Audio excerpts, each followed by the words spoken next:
हाँ व्लादिमीर जी, स्वास्थ्य का मैं पूरा ले रहा हूँ। घर भी से कहीं अभी कल तो आया ही हूँ मैं, पूरा चेकअप आदि करवा के सारा बॉडी चेकअप, तो मैं कहीं जा भी नहीं रहा हूँ। एक लाइव में आप लोगों के लिए कर दे रहा हूँ। मुद्दे इतने हैं और हमारे इंडिया स्पीक्स के दर्शक पिछड़ ना जाएं, बहुत मुद्दे हैं, तो मैं तो कितना तक मुद्दा ले पाऊँ, तो मेन चीज, तो इसलिए मैं एक लाइव में आ जा रहा हूँ। धीरे धीरे ही बोलूंगा। फेफड़ा मेरा थोड़ा सिकुड़ा हुआ है, तो फेफड़े का एक्सरसाइज है वो मैं आज से आरंभ किया है मैंने, तो धीरे धीरे डॉक्टर ने कहा है कि स्थिति नॉर्मल हो जाएगी।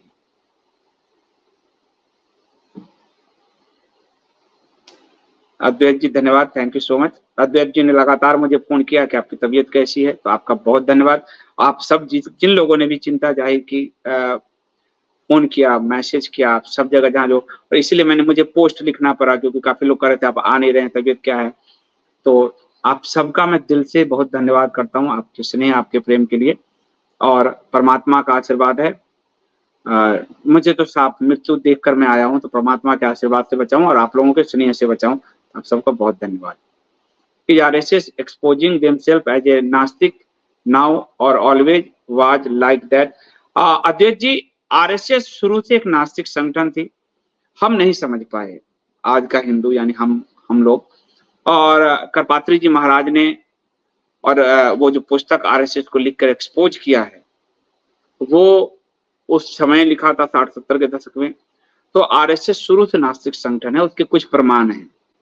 RSS गौ हत्या को कह रहा है कि आप कल्चर, आप धर्म से मत जोड़िए, यानी गौ मांस को वो स्वीकार करता है।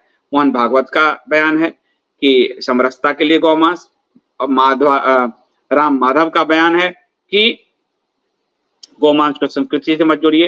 इनके मंत्रियों सबके बयान है कि हम गौ मांस खाते हैं, खिलाते हैं, सब करते हैं। तो प्रथम तो जो गोलोक सबसे ऊपर है, जो भी गो मांस खाता है, गो हत्यारा है, वो हिंदू नहीं है। नाम भले राम माधव हो, राम और कृष्ण दोनों उसमें नाम हो, लेकिन वो असुर प्रवृत्ति का ही माना जाएगा जो गो मांस का, तो वो हिंदू तो नहीं माना जाएगा, विधर्मी माना जाएगा, नास्तिक माना जाएगा। तो एक ये। दूसरा, ये गुरु शिष्य परंपरा नहीं मानते, और ध्वजा को गुरु कहते हैं मानने के लिए।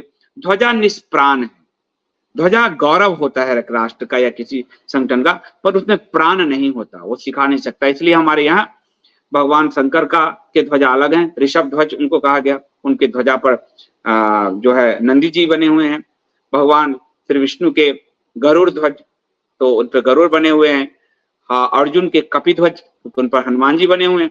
तो ध्वजा अलग अलग होता है, प्रकृति जो धर्म की वो एक होती है। तो ये ध्वजा को गुरु बनाने को कह रहे हैं, यानी ये गुरु शिष्य परंपरा को नहीं मानते, ये निष्प्राण यानी नास्तिकता को बढ़ाने का एक काम कर रहे हैं।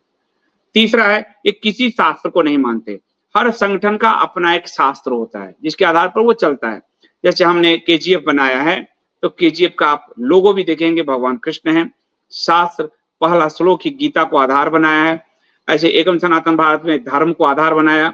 तो आप देख रहे हैं कपोत जो है, आप इस कंपनी को देखते हो जो मूल कंपनी है, कपोत यानी कबूतर, और भगवान शिव के 100 नाम में एक नाम कपोत है। तो हम शुरू से जो है आपको दिखेगा कि हमारा फोकस दिखेगा, संघ का फोकस किसी भी धर्म ग्रंथ में नहीं है। न वो वेद मानते हैं, न वो पुराण मानते हैं, न वो भागवत मानते हैं, न वो गीता मानते हैं, न रामायण मानते हैं, न महाभारत मानते हैं। वो उतना ही जानते हैं जितना BR चोपड़ा ने दिखा दिया है या रामानंद सागर ने दिखा दिया है। चौथी बात कि वो हमारे अवतार को नहीं मानते। राम और कृष्ण को वो महापुरुष कहते हैं, अवतार नहीं कहते, तो वो अवतार को नहीं मानते। ये तो पांचवी बात। छठी बात, वो मूर्ति पूजा नहीं मानते। वो संघ ने कहा, मोहन भागवत ने, कि हम अपनी प्रकृति के विरुद्ध, अपने स्वभाव के विरुद्ध राम मंदिर में कूद गए। तो राम मंदिर में वो अपनी मजबूरी में वोट के लिए कूदे, ये खुद मोहन भागवत का बयान है। और फिर उन्होंने कहा हर मंदिर में शिवलिंग क्यों ढूंढना, हर मस्जिद में शिवलिंग क्यों ढूंढना, तो उनके लिए मूर्तियों का कोई मतलब नहीं। और संघ के स्वयंसेवक नरेंद्र मोदी जी ने जर्मनी में कहा उन मूर्तियों में इनक्रेडिबल इंडिया है क्या, उन पत्थरों में इनक्रेडिबल इंडिया है क्या। तो वो मूर्ति और पत्थर को निकृष्ट मानते रहे, तो उसमें हिंदू धर्म का गुण नहीं है। उसके अलावा वो मंदिर से विद्वेष करते रहे। देवालय से पहले शौचालय, उन्होंने मंदिर की तुलना शौचालय से की है हमेशा, ये कोई नहीं कर सकता। तो देवालय से पहले शौचालय। और सत्ता में आके उन्होंने इसी मंशा स्पष्ट की कि काशी में पौराणिक स्कंद पुराण, जिसमें वर्णित जगह के कारण हमें रामलला विराजमान मिले, स्कंद पुराण में ही वर्णित है, भगवान जी ने वहां जन्म लिया। उस स्कंद पुराण में वर्णित मंदिरों को इन्होंने तुड़वाए। काशी में आदि संकट मोचन मंदिर तुड़वाए, तुलसीदास जी द्वारा निर्मित मंदिर तुड़वाए, उनको तुड़वाया। तो मंदिर तुड़वाने का काम विधर्मी औरंगजेब ने किया, कुतुबुद्दीन ऐबक ने किया, मुगलों ने किया, वो काम इन्होंने किए। तो इनमें कहीं भी हिंदू धर्म की जरा भी प्रकृति नहीं है। उसके बाद राम का जैसे उत्तराखंड जो लोग मानते हैं, मतलब मैं नहीं मानता लेकिन मानते हैं जो, तो एक धोबी की बात भी सुने। तो जो हिंदू धर्म है वो सबकी बात सुनने वाला है। कृष्ण की सभा में सब बैठते थे और इसीलिए बहुत लंबी बहस होती थी, अगर आप उसको देखोगे। पर यहाँ संघ का जो आपको चीफ होगा, प्रमुख, वो कोई भी चुनाव से नहीं आएगा, वो ऊपर से आएगा। ये कम्युनिस्ट मेंटलिटी है, स्टालिन, आपको लेनिन और इस्लामिस्ट मेंटलिटी है कि वो एक खलीफा, एक खिलाफत जो है, एक पोप, ऐसा यदि आप ब्राह्मिक रिलीजन के ज्यादा नजदीक हैं, इसलिए ये आपको जो है ये लोकतंत्र तांत्रिक व्यवस्था से संघ में कुछ नहीं चलता। दूसरा, इनके जो नेता है संघ का स्वयंसेवक नरेंद्र मोदी, पहली बार संघ के ओरिजिनल स्वयंसेवक को मिला सत्ता। वाजपेयी को कहा जाता है नेहरूबियन थॉट का, और संघ का प्रथम स्वयंसेवक है जो सत्ता में प्रधानमंत्री बना, वो नरेंद्र मोदी। उसमें आप तानाशाही प्रवृत्ति देखेंगे, सबको साथ लेकर चलने की कोई प्रवृत्ति नहीं है। अभी जब बैसाखियों के सहारे हैं तो कह रहे हैं सर्वमत की बात, वरना वो नहीं चलते। तो ये अब ब्राह्मिक कल्ट है, व्यक्तिवाद, एक व्यक्ति में सब कुछ, चाहे वो पोप हो, चाहे वो खलीफा हो, चाहे वो कम्युनिस्ट पार्टी का महासचिव हो या कम्युनिस्ट पार्टी का सर्वे सर्वा हो। भारत में ये नहीं रहा। कृष्ण, बलराम और ये सारे बैठते थे और बहस होता था सभा में। अगर आप उनकी सभा देखोगे, राम सबका कहते हैं, धोबी का भी सुना उन्होंने, तो सबकी सुनते थे। वो राजा के रूप में राम हमारे लिए आदर्श है।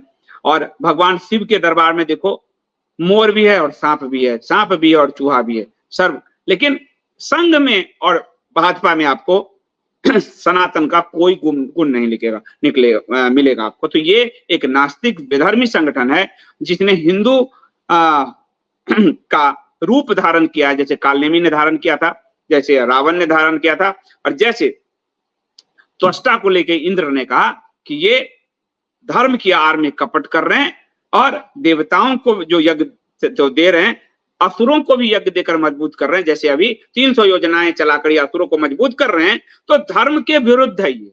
त्वष्टा का उदाहरण है इसमें, राजा बलि का उदाहरण है। राजा बलि धार्मिक थे, इसके बावजूद भगवान विष्णु ने उसको पाताल लोक भेजा, क्योंकि वो असुरों को भी यज्ञ भाग दे रहे थे, यानी उसको भी मजबूत बना रहे थे। त्वष्टा ऋषि असुरों को भी मजबूत बना रहे थे, इसलिए उनके पुत्र की इंद्र ने हत्या की।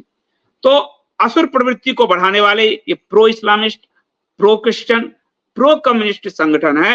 इसकी पूरी कार्यशैली उसी से मिलती जुलती है, हिंदू सनातन धर्म से। इस संस्था से के ऊपर के पदाधिकारियों में, नेताओं में जरा भी रत्ती भर भी गुण नहीं है। तो ये कह रहे how can Yogi allow this happening, Yogi की कोई सामर्थ्य नहीं है, क्योंकि वो उस पद पे नहीं है, न प्राइम मिनिस्टर। पूरी भाजपा भी दो लोगों के कब्जे में, कंट्रोल में है। तो योगी तो कब हटाएं कब जियाएं, ये स्थिति है उनकी। और how do you PM changing dress 25 time every day. 25 time कहने की बात है, 5-7 बार तो बदलते ही हैं, आप देख ही रहे हो कितनी बार बदल रहे हैं। जहां भी जाते हैं तो वहां उनका एक नया ड्रेस हो जाता है। जॉर्ज फर्नांडिस इसी पार्टी में एनडीओ के संयोजक थे, एक कुर्ता में काम चलाते थे। और जब कांग्रेस के नेता गृह मंत्री थे शिवराज पाटिल, उनको ड्रेस बदलने के कारण ही मीडिया में उठ गया था, तो यूपीए सरकार में मनमोहन सिंह ने गृह मंत्रालय छीन लिया था।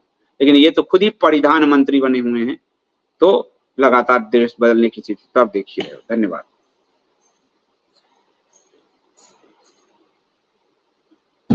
परिवर्तन नालंदा विश्वविद्यालय खिलजी या ब्राह्मणों ने, खिलजी ने कराया, ब्राह्मणों पर झूठा आरोप है। इस पे अगर आप कहोगे तो वैसे तो मैं खिलजी पर पूरा आपको अयोध्या श्रृंखला में एक पूरा वीडियो खिलजी पर दिया हुआ है, आप देख लो। तो ये खिलजी ने कराया। परिवर्तन जी करें एंजियोग्राफी करा लीजिए, करा लिया, सारा बॉडी चेकअप हो चुका है, परसों ही तो हुआ है। और फेफड़ा पे इसका कारण तो नहीं पता चला है, लेकिन ये जो बूटीकरण हुआ है, टीकाकरण, उसी का असर दिख रहा है। क्योंकि मैं बिल्कुल मेडिकल फिट, हमको कोई बीमारी आज तक मेडिकल हिस्ट्री नहीं रही, तो उसी का असर होगा। और तो और एंजियोग्राफी करा चुका है, हार्ट वर्ट सब ठीक सही फंक्शन कर रहा है। तो आप सबका बहुत धन्यवाद। मिलता हूं मैं आपसे अगले एपिसोड में, तब तक के लिए अनुमति दीजिए। आप सबका दिन शुभ हो। जय श्री कृष्ण, जय श्री राम।